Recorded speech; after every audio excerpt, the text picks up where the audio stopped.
Talk Radio. You're in to all things music.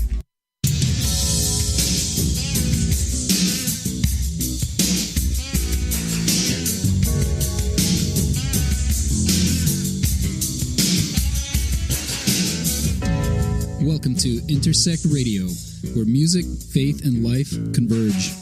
With your host, Aaron the A-Train Smith.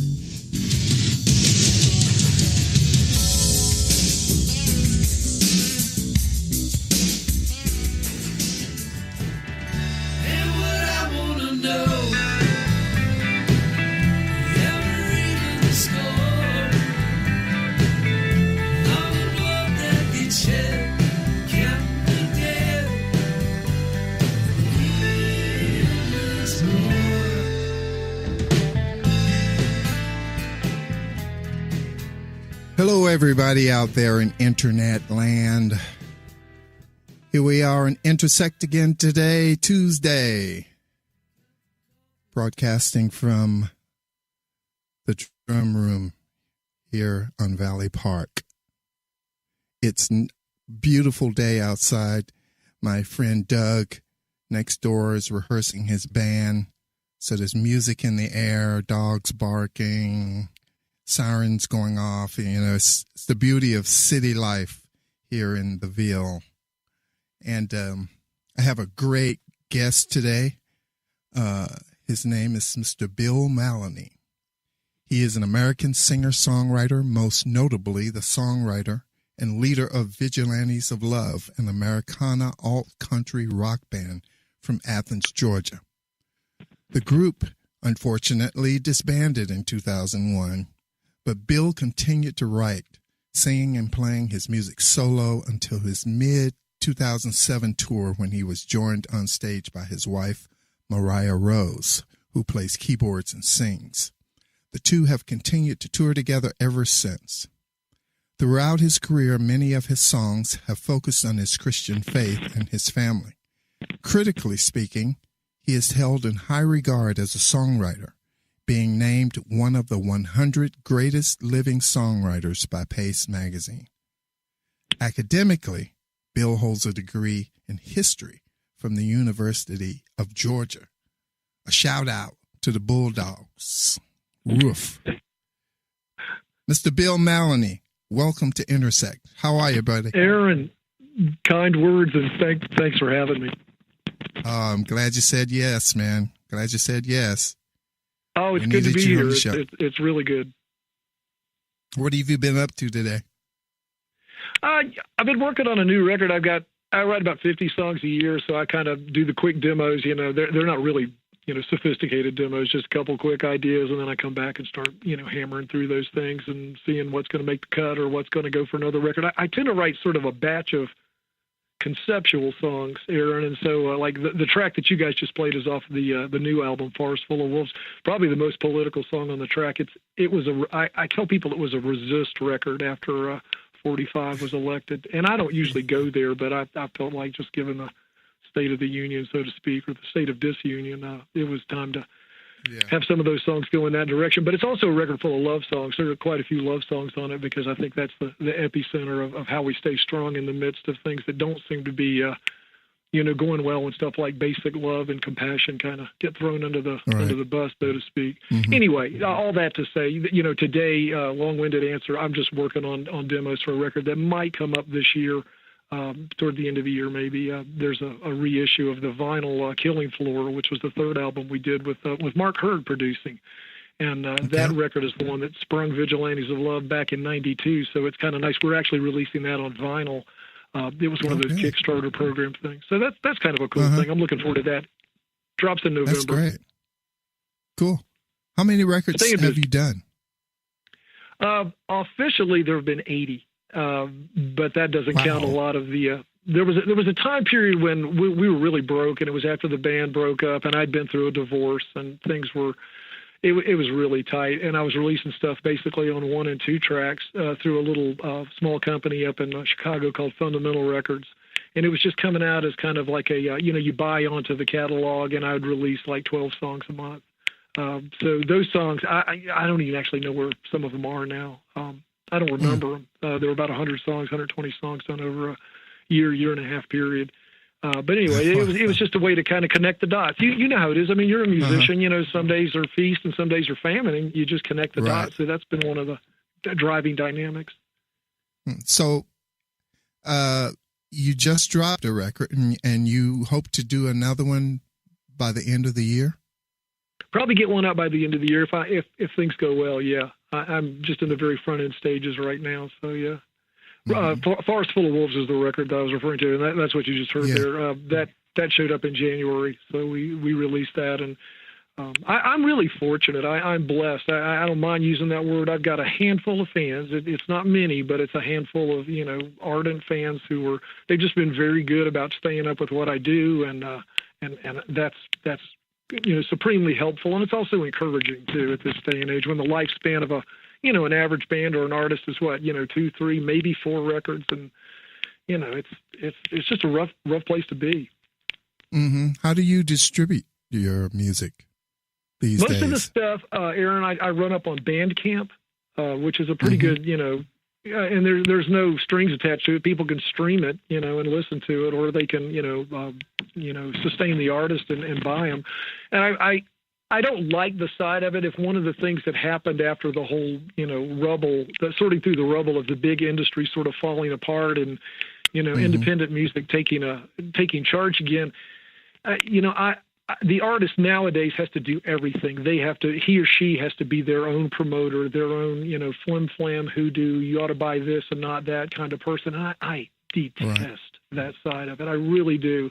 To me, it's just a hairbreadth away from boasting, and I don't really like it. But I've been lucky with people doing a fair degree of word of mouth. I don't sell a lot of records, Aaron, but I sell enough to people who are, also listening to Americana bands that I really like, some of the newer groups. I guess Wilco and Sunvolt wouldn't be new anymore necessarily, but, they have a toe in the water of the older stuff, like the Burrito Brothers or Graham Parsons or the Byrds, or even further back, into real old school country, like Jimmy Rogers or, folks like that. So my fans are fairly astute, it seems like, when it comes to music, and I really treasure that, and I take that trust fairly deeply and try to, make sure they're satisfied with what I'm doing. So, yeah. So tell me, how did you and when did you start writing songs? What was the motivation to that? Yeah, I was a drummer first. My dad was a semi-pro jazz drummer, and so the house was always full of really groovy, great records. He was a big fan of Dave Brubeck and Paul Desmond, but he would also put on folks like Philly Joe Jones and Elvin Jones. And I loved listening to that stuff. I didn't necessarily know who the artists were, but later on I did find out. And it's like, oh, well, so, why is it that, John Coltrane, why is it that Jimi Hendrix kind of sounds like he's riffing John Coltrane? Well, there's a reason for that, because Jimmy was, and so I loved hearing it, but I was surrounded by that growing up. I took, the deal with my parents about buying me a drum kit. This is when I was like 12, 13, 14 years old, Aaron, was you have to take orchestral drums first. You got to learn the rudiments. So I finally did come up with a Gold Sparkle Ludwig kit on my 14th birthday, and then I just locked myself in a basement and started playing along to bands like Cream and the Hendrix Experience and people like that. People say, oh, music can corrupt youth. At least that's what they were saying in my day and age. It's like, actually, music was really pretty salvific for me. It kept me out of trouble, and it kept me focused on just trying to get better and trying to get better. But I didn't actually start playing guitar until I was 31. And that's when I'm talking like learning the first 3 chords. And then I just kind of kept at it. Yeah, I was really late in the game. So now, when did Vigilantes start? We started officially in 91 in Athens, Georgia, and I'd been playing drums in a lot of other Athens bands, but fine honing my skills as kind of an acoustic player, and had come up with my first set of, songs that I really liked, 40 or 50 songs. And the fellow that played keyboards in the band that I was working with at the time went to Germany one summer. Aaron, his name was Mark Hall, and he bought an accordion and brought it back. And so we just decided to be a folk duo. Well, pretty soon it was actually easier to book gigs as a folk duo than it was trying to put a 4 or 5 piece band in a room. So we did better as a duo in the Athens, Atlanta scene. This was back 90, 91, and we put these, the first record was Jugular, and we recorded that in 3 days in a barn. And then the next record was a little small label out in L.A. that put it together called Core Entertainment. That was Drive of the Nails. And that record actually surfaced on the national radar. And we got a little bit of, just a nice little bit of ink. There was a magazine back then called Spin that reviewed it favorably. I think Rolling Stone did a little byword on it. But the next record was the one where Dan Russell and Fingerprint Records and Dr. Chuck Long and Mark Hurd became part of kind of a production team for us. And we were lucky to have Mark's just stunning production idea. He liked really kind of murky, garagey kind of mixes, and that's what he did with Killing Floor. And it resonated very, very well with the college indie scene. And then we had Pete Buck's. Pete came in and produced 3 or 4 songs for us, so it didn't hurt having his name on it either. So it kind of catapulted the thing, and that's kind of how I started. So by 94, 95, I was doing music full time, and writing. And when you started this venture, you had just started to play guitar. Pretty much. I'd been playing since, 84, somewhere around there. So I'd been on it like a little bit less than 10 years. The woodshedding was probably a good 7 or 8 years. Yeah. All right. How many bands did you ever play drums in? And did you ever play drums on one of your own records? I do. I played drums on about half of Killing Floor, and I played drums on a couple other things on the first 2 records. I sure did. And I still do on all the stuff I play now. It's just very simple, straight, 2/4 stuff. That's really it. I don't get too far out there. I'm not, super syncopated like you are, but I do what I do, given, what I've got out here in the desert, so to speak. There's not a lot of musicians where we live. We live in a very rural area of northern New Mexico, and there are some great musicians here, but they're not necessarily playing, Americana. A lot of ranchero music and things like that, which I love, but it's just not. It's not like I can find like a rock bass player necessarily. So what it did was, over the last 10 years, it's forced me to learn how to be a better guitarist. I picked up lap steel and learned bass the last few years. So I just kind of do it all and try to make it sound like a band. So, cool. Brian Quincy Newcomb, he paid me a huge compliment about 2 years ago. He said, I listened to these new records you're doing out in the desert. He said, I got to tell you, it sounds like there's a band in the room, like, 4 individual personalities each contribute. I said, Brian, that is the sweetest thing. He's just a sweetheart anyway, but I said, Brian, that is the sweetest thing anybody has ever said to me. There are 4 me's. There are 4 me's, yeah. Tell me, I have this romantic vision of New Mexico with cacti and mountain ranges and stuff. Describe your neighborhood for us. Well, it's a rural community. It's an organic farming community. A lot of growers out here. It's right on the pretty close to the Rio Grande. I mean, it's within about 2 miles, so there's a lot of tributaries coming off the mountains. For us out here, it's very important to get a reasonable snowfall, because the snow melt is what fills the tributaries and the rivers, and that's what the growers use. So northern New Mexico is right. Yeah, it is cactus, but it's not, it's not dewey, it's not that. It's not cow skulls in the desert or anything like that. I'm a minority out here, actually, because of the Latino population. New Mexico is a very poor state, but it's a state with an unbelievable depth of potential. Like you've already mentioned, some of it because of the beauty, because of the mountains, but some of it just because the spirit of the people have withstood so much. How can I say this tactfully?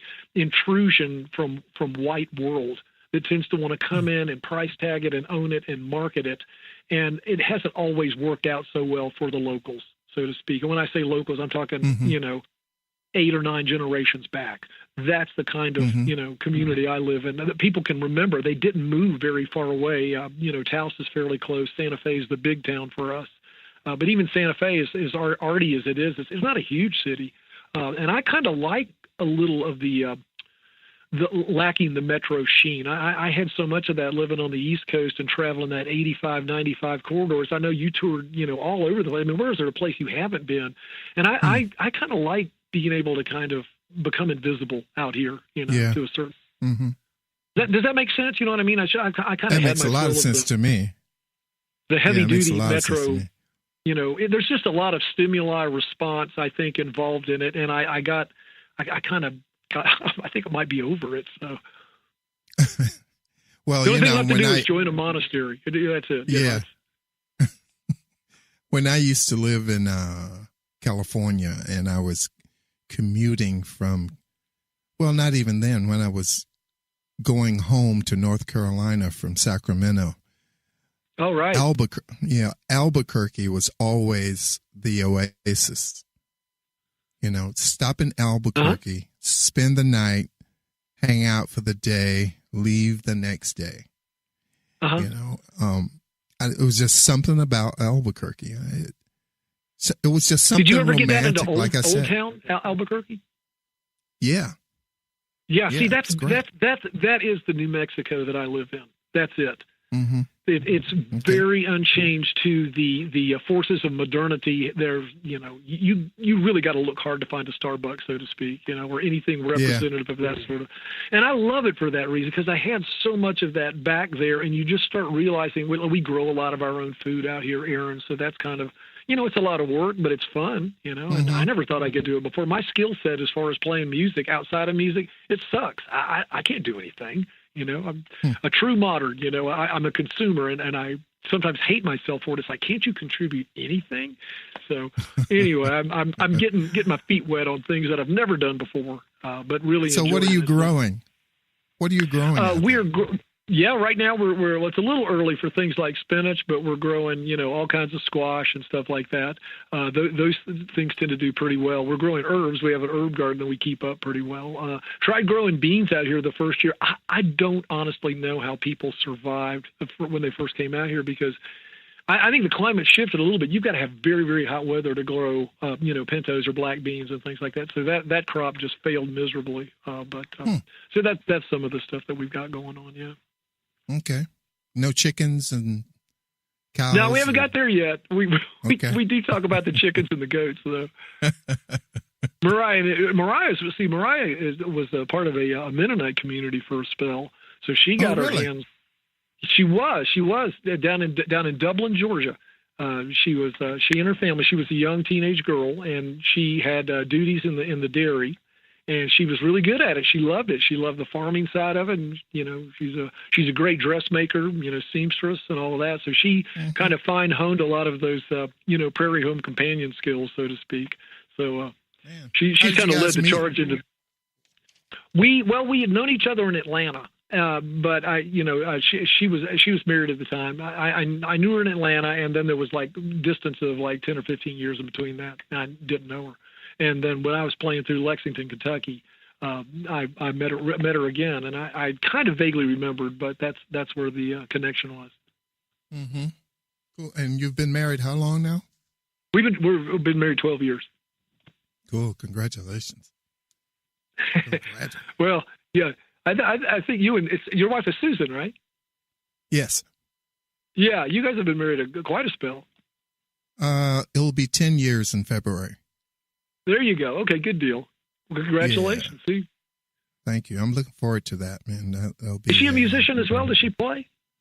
No, but she really likes music, and we like the same kind of music, which is really great, Right on. Yeah. Your tastes are pretty eclectic, though. You go everywhere with your musical taste, I think, don't you? Yeah, I do. I like one kind of music, and that's good music. So good music is everywhere, in all these different genres or singer-songwriter things, Americana. I live in the midst of Americana here in Nashville. I'm surrounded by it, Yeah. Do you get a lot of session work there in Nashville? Is that available? I do not. I have a drum studio set up here. I do sessions for people from my studio, but so far it's only been people who don't live here in Nashville. Right. I did one thing for my next door neighbor. We've said we're going to start getting together in the mornings. I'll just start playing a groove, and he'll just start making up stuff on the guitar and then write a song to it. But we've only done it once, so he's pretty busy guy. Did you like the results? Yeah, it was pretty cool. And he had a client that really liked it too, that said that he wanted to write lyrics to it. But that client lives in France and comes over here every now and. Well, he comes over. I think he comes to the States maybe 3 times a year. So, maybe something will come from it. Who knows? You know, you never know about those things. My experience with your drumming has been through the sevens. Through the 77s, I've probably seen you at least half a dozen times, and I've just wowed every single time. It's like you're such a song-sensitive drummer, and that's you don't overpower it. It's tasteful. You know who Kenny Aronoff is, obviously. You know it's that kind of drum. It's like the perfect groove and setup, and never missing. It's like, golly, it's so instinctive. It's just, I don't know. I stand in awe of, you know, when you're behind the kit doing your thing. So it's great. Well, thank you, sir. I appreciate that coming from another drummer. I'm not a drummer that much anymore. I know how to play drums, but I wouldn't put that label on me. So, but you're amazing. That's great. Enough of me. I want to talk about you. All right. Well, tell me. Okay, so you had jazz growing up in the house. You have brothers and sisters? I do. I have a younger brother and a younger sister. The Are brother they lives in musicians? Indianapolis.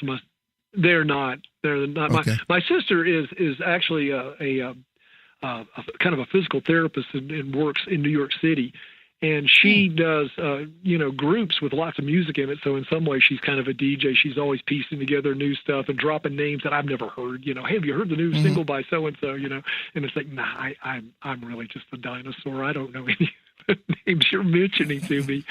So, but we try to connect. She doesn't really get the Americana thing. She thinks it's all done by Hicks, you know, kind of thing. So, oh, really? Anyway, well, she's a city girl. I mean, what do you say? You know, I don't think I could dynamite her out of New York City. I mean, she's been there like 30 some years, but yeah, I think probably I got the music bug, you know, more than the rest of them. So. And then, you know, when I was a kid, you know, somewhere around 16, it was listening to, you know, Charlie Watts and Ringo, and that's kind of what destroyed the jazz thing. I was never going to be a jazz drummer. It's like, no, this is where I want to be. So that kind of happened to me. I didn't know what kind of drummer I was going to be. When I started out, I started out in an R&B band. You know, I was listening to Bernard Purdie a lot, and all the James Brown, all the James Brown drummers. We didn't know their names then, you know. We just recognized them, and as we got older, we began to find out who was playing on records and stuff like that. But you met a lot of your heroes then, haven't you? I mean, you've kind of met a lot of those fellows over the years, like the Muscle Shoals gangs and stuff like that. Well, I met Purdy. I met Papa Joe Jones.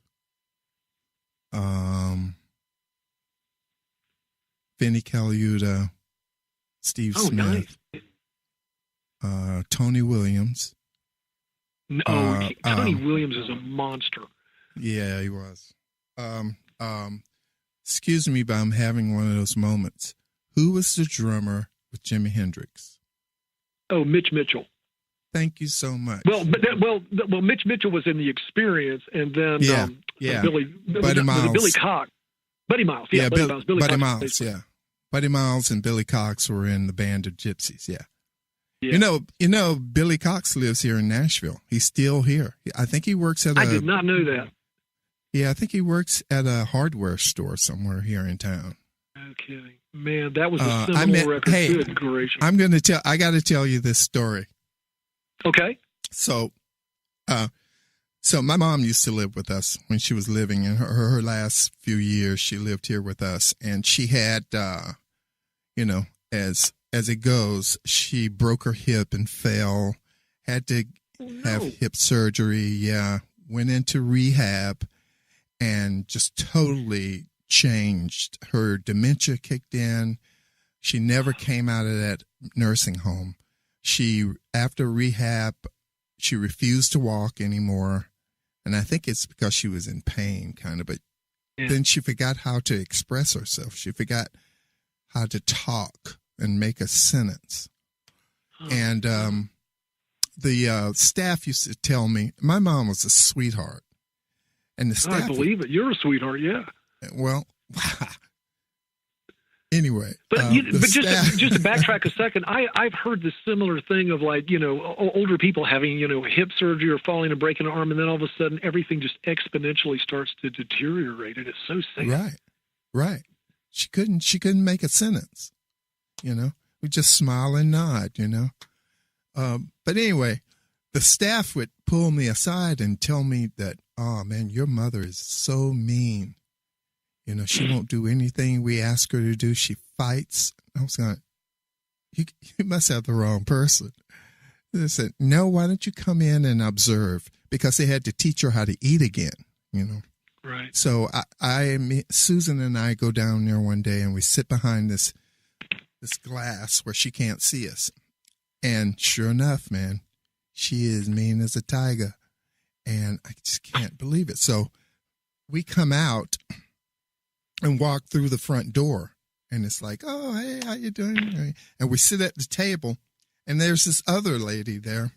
And we start talking. She's in rehab for something. I don't know. She asks me, what do I do? And I told her, I'm a musician. What kind of musician? I said, well, you know, I play drums and I like to play all sorts of music. And she went, do you know Billy Cox? Oh my goodness. And I went, I know who he is. She said, I was married to Billy Cox. Oh my goodness. That's incredible. Have you ever heard of Jimi Hendrix? And I went, yes. Oh my gosh, Aaron, that's incredible. She said, well, that Woodstock Festival, you know that Woodstock Festival that happened years ago? Yes, ma'am. She said, we flew into that Woodstock Festival in a helicopter. I have never seen so many people before in my life. And it was just the most amazing thing. And then we come back to New York and go to Jimmy's studio. And, you know, I'm sitting there and my mouth is like wide open. And none of these other people at the table have any clue of what's going on here. You know, they're all young people, you know, working in the nursing home. They don't have a clue about what this lady is saying and what she has experienced, you know. It was just like one of those moments, you know, one of those moments. But, boy, it was great. So tell me. Oh, that's fantastic. What a great story. Thank you for sharing that. That is just incredible. That record was, I mean, Machine Gun, the opening track, it's worth the price of admission. And everything on it is like this statement. I mean, it's so hard to believe. I mean, this is analog days, right? That three musicians could make that kind of, that sonic thing that came off the stage that night. Unbelievable. Just unbelievable. Yeah, it was, man. Those are special times. Oh my gosh. New things were happening, you know? Yeah, there were no boundaries. I mean, it's, you know, I think about that because so many musicians, I mean, you know, Coltrane died at an early age. We lost Hendrix at an early age.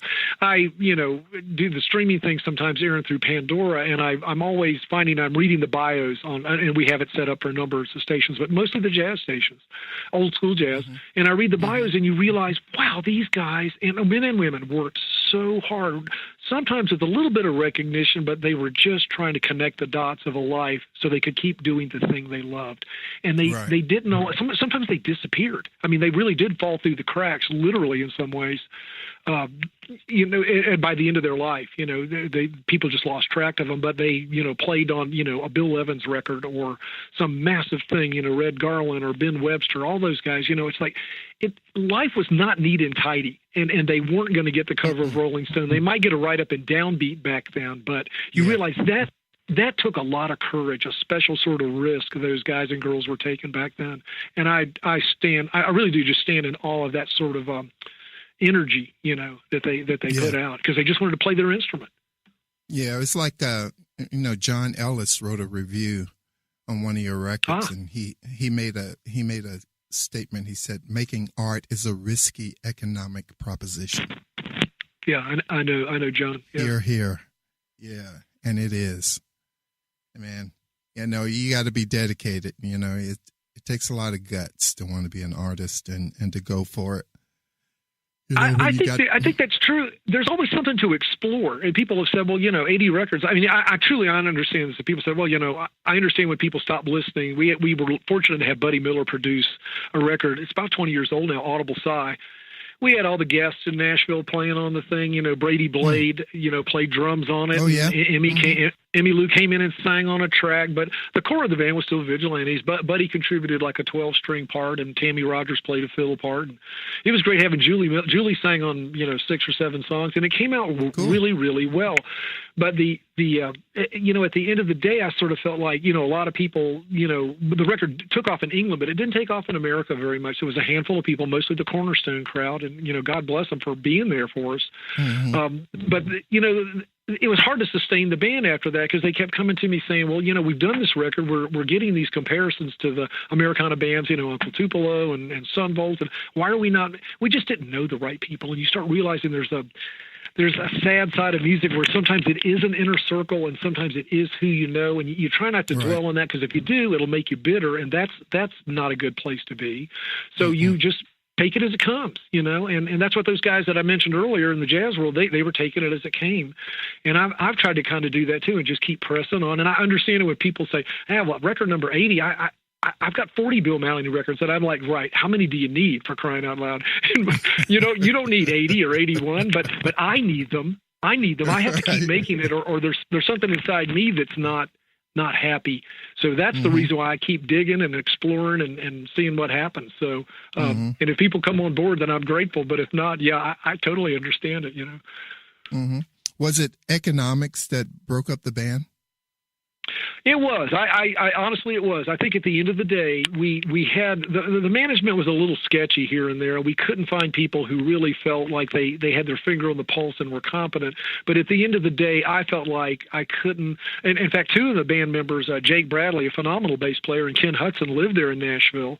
And I know they're fans of you, and you might know them on a first-name basis, but those guys went to Nashville. I could not promise them a living. We had done On the Road together 3 or 4 years. I think Jake was with me for almost 6 years.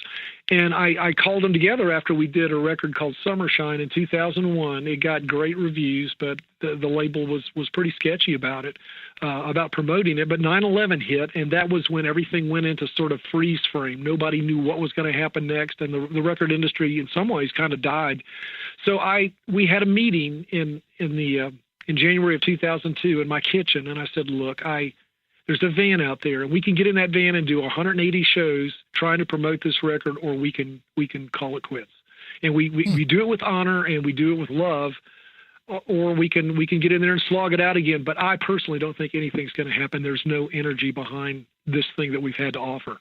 And everybody, I said, get back to me. You don't have to answer now. And pretty much, I think everybody had come with their answer already. Everybody was said, well, let's just put the period at the end of a sentence and let it be. And that's when we called it off. And it was economics.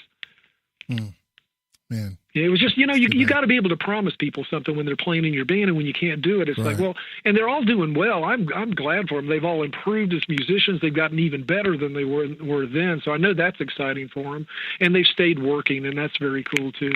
Yeah. Yeah. So it was like your band. It wasn't like a collective. Not really. No, it wasn't really. I wanted the illusion of a band, to a certain extent, because I wanted the fellowship of a band, to tell you the truth, Aaron. More than anything, all those early Beatles movies, like Hard Day's Night, I really thought, wow, those guys are just like family. I want a family like that. And honestly, I know that sounds infantile and kind of juvenile in some ways, but that's really how I wanted a band to be. But nobody else is writing, so it sort of all worked. I did the writing, and then we all got together, rehearsed it, made the record, went out and played behind it. And that was a good way to go. I'm grateful to the REM guys, because when they first started in Athens and came out with Chronic Town and Murmur in 81 and 82, that was kind of the template for a lot of us in Athens at the time to mimic. Like, you get in the van and you go out and you play, 40 shows a year, and then you try to up it to 80, and you try to get that little indie record deal and you work it. And they were the template for us. So in a lot of ways, early REM and their hard work was kind of, the motivator for us, or at least the star that we kind of tracked by for a while. A lot of people don't remember that the REM guys, because I knew Peter Buck pretty well, and all the guys in the band, really, they were pretty high profile in Athens. But I just want to say this about that. People fail they forget that REM, for the first 2 years when they were out there, they were sleeping on the stages a lot of times of the club they just played in, because they couldn't afford a hotel room. And the manager of the club would come let them out the next morning. That's the commitment to those early records that they had. They still hadn't made it yet, and they were still just barely getting by. Man, didn't know that. Yeah, I didn't know it either. They could always come back to Athens and play the sold-out show at the 40 Watt Club, and that would pay everybody's rent for a month. But they were working hard, and God bless them. It didn't happen overnight, and they were fine-honing their skills. So yeah, it was fun to watch that development with those guys as they were making records. Do you know Matthew Ryan? I do know Matthew. He's a good heart. I like Matthew a lot. He says the same thing about you. I saw him this morning. He's next door having a rehearsal. Oh, very good. Yeah. I can't. He's working with another band now, I think. I can't remember who they are. Well, it's Steve Latinations on drums, Doug Lancio on guitar, and I can't remember the bass player's name. I just met the bass player this morning. Right on. Can't remember his name. But yeah, he's getting ready to start a regular Wednesday night show at a club here in Nashville, and I think they're going to the UK for 2 weeks. Right on. That's July. great. Well, good for him. Yeah. He is one of the lyrically edgiest songwriters. His stuff can get pretty dark, and it's pretty moody. But his early records, Mayday was the first one, and I think the second one was called East Autumn Grin. I still play them. They just don't age. Really? He just delivers this really. His drummer was a producer drummer named, I think Craig Comp was his name. Oh, I don't know yeah. if you recognize that. Yeah, Craig Comp. Yeah. Yeah. Craig was his drummer producer for the first couple records. Huh. That's cool. Well, he told me to be sure and tell you hello. Well, tell him I love him, and if you see him again, and then not, I'll catch him on Facebook or something. I'm glad he's out there knocking it out. Yeah, I see him from time to time because he and Doug work together a lot. They record together a lot. So yeah. Right on. Good deal. He's a very gifted songwriter, and he's kept at it. He's always got he's that combination. I think Matt is kind of the combination between like the Clash and Tom Waits. And he's got his own thing, no doubt about it, but he loves those reference points. I can hear that in his music. Okay. Wow. So tell me, which one of your records was the hardest to make? The hardest to make was probably the record we did for a Nashville label. The record was called Summershine, and it was kind of a nod to the sort of West Coast psychedelia. I've always been a fan of the neo-psychedelia thing, even when it crossed with the Americana thing, like in the Burrito Brothers or the Byrds. That's where I think the meeting up was. And I love that stuff. So we made this, kind of jangly guitar neo-psychedelic record after Audible Sigh. It was I think everybody wanted us to make Son of Audible Sigh. But it's like, well, there was 21 songs in that session and another 10 that came out on an EP that we recorded in the UK, like in 2001, called Cross the Big Pond. It's like we've kind of been there and done that. So I wanted to try this different thing. And the record was Summershine, and it came out getting really, really good reviews from the indie press early on. But I just don't think there was a lot of energy behind it. But that was a hard record to make because I wanted string machines and mellotrons and that sort of, Strawberry Fields Forever kind of zeitgeist to it. And that's where we went with a great deal of it. And it was fun to make. An engineer, producer friend named Tom Lewis in Athens had his hand in that. And he was up inside it deep. I don't know that Tom slept on some nights. We would walk out of the studio at midnight, and I'd be back at 10 the next morning, and Tom would just be there looking haggard, and he would already have 3 mixes of the song we just finished the night before done. And he said, well, so what do you think of this? And Tom was he was so just deep inside it. Anyway, it was a fun record to make, but it was a very challenging record to make as well. Mm-hmm. And when did you make this record? That record was 2001, 2002, somewhere around that general area. We probably recorded in late 2000 and released it in the middle of 2001. Mm-hmm. Because it was right in, as I remembered, it was right in front of 9/11, and it had been out for a couple of 3 months, and then all of a sudden we realized we had this tour planned of England, and all kinds of promises made. You know the story, this and that, and things just didn't happen. Yeah, things didn't happen, but it's okay. The record was the payoff. It's never really been about the coin. It's really been more about does this record Does it still resonate? Does it still sound good? Do we make something, that has just a kiss of something eternal about it? And that's kind of what we felt about the album. So, well, I had Steve Hindalong on the show a couple of weeks ago.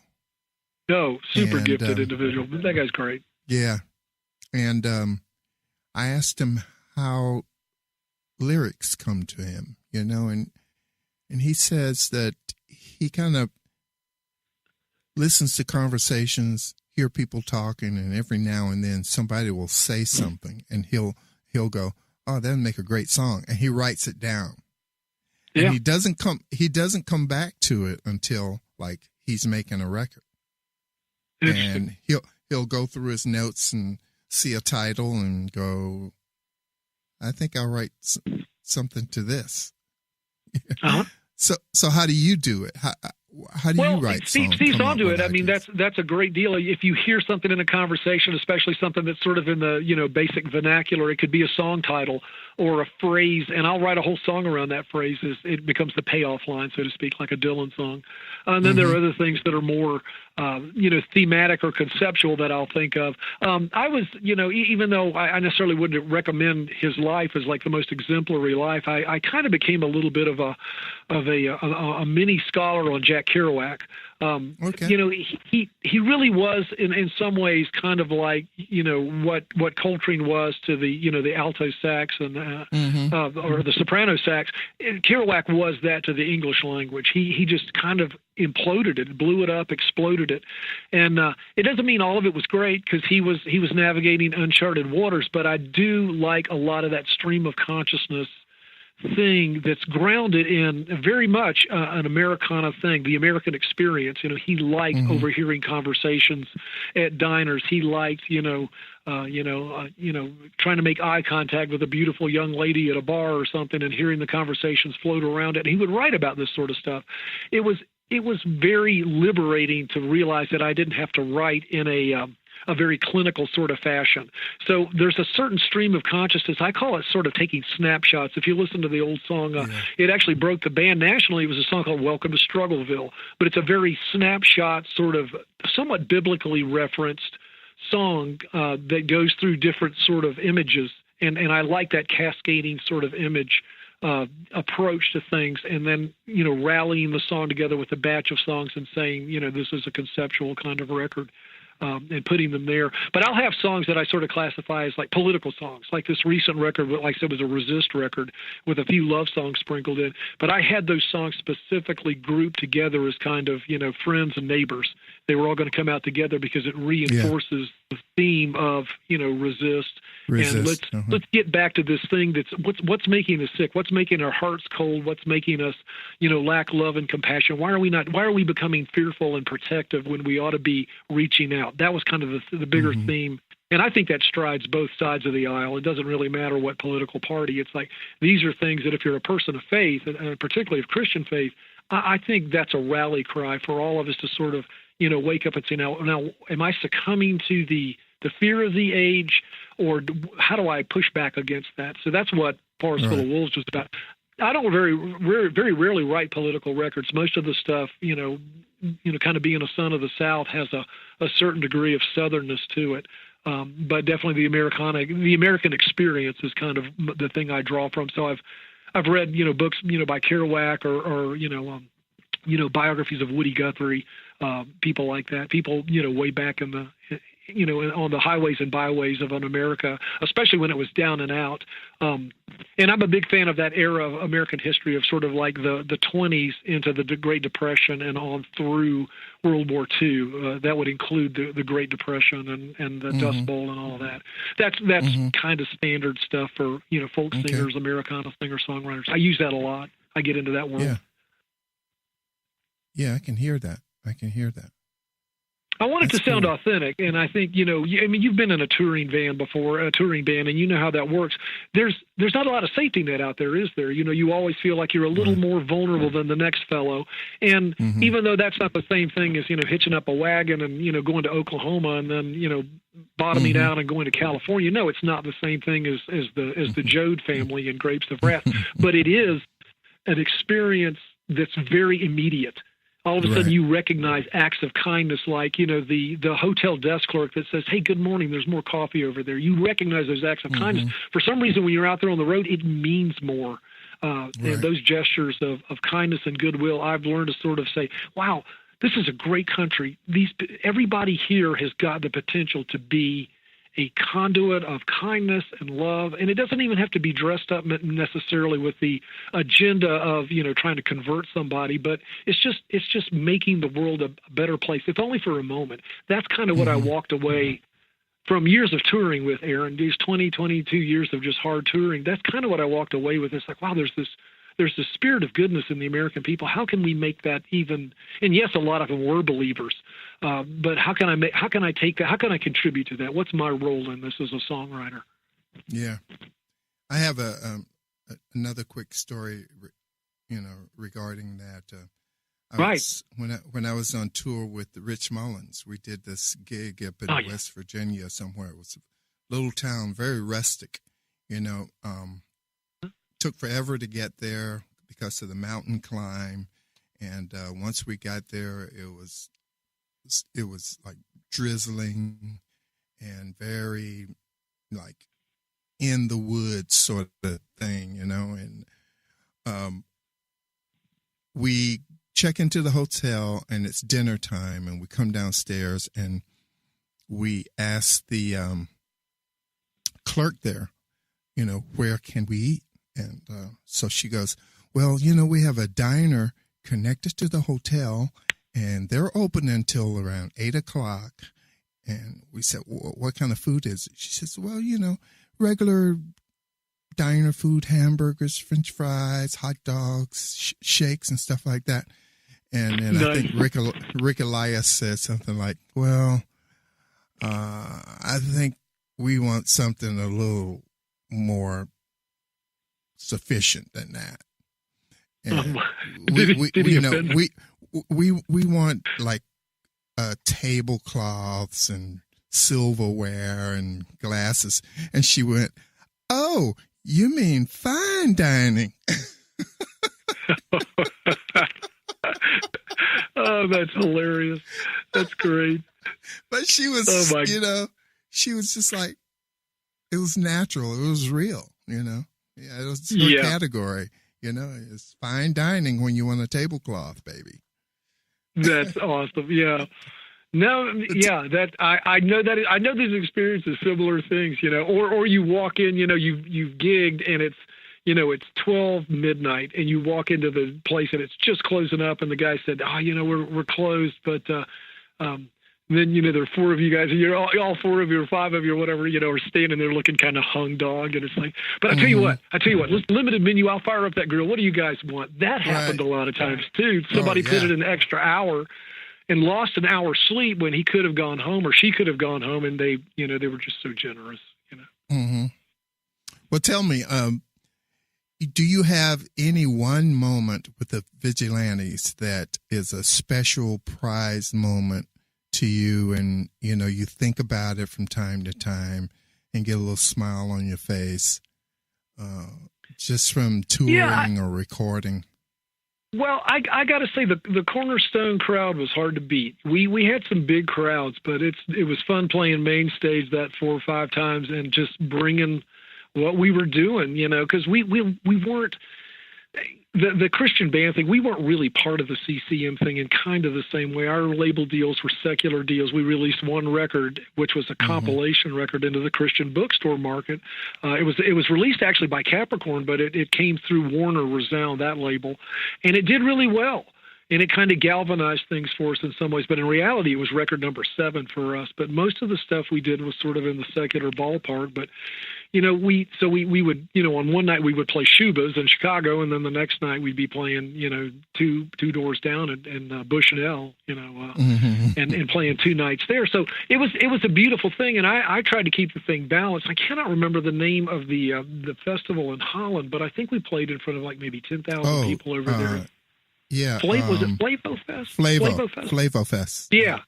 That's kind of when, and I don't think any of those kids knew who the heck we were. I really don't, but we played a storming set. Somehow or another, we played Kevin pointed it out, our drummer, Kevin Hoyer, phenomenal drummer. He lives over in South Carolina. Kevin pointed out, he said, I don't know how we did it, but we played a 12-song set in the time, the amount of time that it usually takes us to play 9 songs. And I said, really? He said, yeah, listen to the board tape. Everything we played was train wreck speed. It was just like, get on, get out. And I think they loved it. 10,000 kids, it was great. It was a heady moment. I thought, wow, this is fantastic. We're overseas. I know they don't all speak English, and I don't speak Dutch, but it was a beautiful moment to me, Aaron, just because it felt like things transcended all the barriers, that weren't really barriers at all. So that was a good moment. Had numerous great gigs in Philadelphia and in Chicago was great. Chicago was actually our best radio market in a lot of ways. So oh really? WXRT was all over a number of records, and it made playing at Shuba's a beautiful thing. You know John Thompson? I do know John. Yeah. John is a neighbor of mine. I could walk to his house in 5 minutes. Nice. Yeah, he's a good one. Yeah. He's got like a tribe for a family now. Don't they have like 4 or 5 children? Yeah. I love John. He's great. He's a very gifted writer, and he's a gifted musician too. I like his heart when he writes his music. Yeah. Yeah, Flavo Fest, man. I used to love to go there because, for one, you had to fly into Amsterdam. And then you take that ride out to Flavoland, and it's just beautiful, No kidding. For the listeners, Flavo Fest was held at a horticultural park. It was a horticultural theme park, where they had tulips, honey, it's just plants, bees, honey everywhere. And they had this stage there for concerts. And it was great. I used to love that. Just the beauty of Holland. Yeah. Right. Yeah. Yeah. And the windmills are right there in the background, just like this is, golly, it's gorgeous. Yeah. Yeah. I wonder if they still have that festival. I don't know. We only played it the one time. But we were there 3 nights, playing the main stage and then some of the smaller tent stages. I know you guys did the same sort of thing, but I don't know. It was a lot of fun. I kind of miss that. I don't miss the flying side of it now. I think airports are a little more treacherous than they used to be. Right. Or at least baggage world. I lost a guitar on numerous flights. There was one flight in particular to the UK. We were on radio too. A guy named Bob Harris, who was a big Americana fan. He broadcast out of Nashville once in a while. They call him Whispering Bob. He has a real low FM radio voice. But he put together an Americana show, and Vigilantes. He was a big fan of Buddy Miller and Emmylou Harris, and Buddy was backing up Emmy and Spyboy at the time. So we got on board that thing, and Bob loved the band. So we did numerous shows in Bob's studio in London, and that was a good springboard for a number of tours. But after a while, Aaron, it was like, God, gear was going lost. It was getting wrecked. It's like, I can't bring this stuff over here anymore in good conscience, And you know how it is. It's hard making good music on bad equipment. So, the idea of getting like a cheaper guitar just wasn't going to work for me. So anyway, that kind of dried up. It became oversaturated because a lot of American singer-songwriters, guys and girls, started playing through there. But I think pretty much by 2007 or 8, it had kind of started to dry up. Yeah, it might be coming back again. Exciting times. Yeah. Oh, it was. Yeah. We used to play this festival. It was a Pentecostal music festival called Spring Harvest, and we play Greenbelt and Flavo. Yeah, Greenbelt was fun. Yeah, they were all fun. And we used to take all of our equipment, all of it, in these huge big cases, and fly that stuff over there. I remember one time coming back from Greenbelt. We had a delay in our flight because they couldn't get our instruments on the flight because Glenn Campbell's organization had already taken up all the baggage space on the plane. Oh my. So everybody was taking all of their stuff, And so we just sat there in the airport. Yeah. It's like, man, you've got some great stories. That is truly awesome. You can't do that the anymore. only story I have about a guitar getting wrecked is that the guitar got wrecked. It was a 1969 Gibson J50 that Steve Earle's guitar techs there in Nashville had actually fixed up. The thing sounded great, but the top was actually unglued. It was coming off of it. It had been trounced so hard on the tarmac. And I had no luthier. There was no way to get it repaired, and the tour was like, 25 shows in 30 days. So I got little strips of duct tape, and I taped it all around the part of the top of the guitar that was ready to come off. And as long as I sat and didn't stand and move around too much, it stayed in tune. But the funny thing about it was all the kids that came out to the pub shows, the punk rock kids thought, man, that guitar is so cool looking. I think that's a great idea. I'm going to do that to my guitar. It's like, actually, this is totally utilitarian. This is not for looks. This is holding the damn guitar together. Oh, my gosh. Yeah, you want to buy it? Yeah, really. Yeah, it's not worth much anymore, so... Hey, Bill, we have run out of time here, but man, it's been great talking to you, And you are a generous man, and thank you for your kindness. I'm so glad you were able to do the show, and I wish you all the best. And tell all your friends they can listen to you. If they missed you today, weekly on my journey through the music business as I take you behind the velvet rope, interviewing industry notables such as Al DiMeola, Michael McDonald, and Al Jarreau, to name but a few. Listen to their stories on being in the studios recording #1 hits and onto the stages throughout the globe. Allow me to be your music historian. You can hear me live every Monday at 2 p.m. and every Wednesday at 12 noon Pacific Standard Time or 24/7 on jackiesgroove.com. Ready to get your groove on? Hi, this is Tim Dolbear from Eclectica Studios. I'm a full-time mixing and recording engineer. I work with Grammy winners, labels, and indie artists, using state-of-the-art digital mixing and restoration tools and the very best in analog gear. Really, though, it's my ability to bring tracks to life and fulfill your vision for your music. This has made me sought after by producers and artists worldwide. So spend your time working on music and not chasing a mix down a rabbit hole. Go to timdolbear.com and check out our free one-song mix offer. You know what's all around you every waking moment of your life? Marketing. You're choking on it. I'm Scott Robertson, and when it comes to strategic PR, branding, and marketing, I've seen it all. And actually, I'm still seeing it because bad marketing never sleeps. Join me each week on May the Best Brand Win, right here on Intertalk Radio, and learn how to make the marketing for your brand unforgettable. Are you serious about your music? Are you ready to run with the big dogs? The experts at Pitbull Audio have the gear to get you into the game. From leading manufacturers like Mesa Boogie, Fender, Pioneer, and American Audio. To sound your best, you need the best. Pitbull Audio can deliver in rehearsal, on stage, and into the big time. Dropping beats, shredding guitar, or making the crowd roar. Whatever you dream, Pitbull Audio can help make it happen. We are Pitbull Audio. We want you to play it loud. PitbullAudio.com.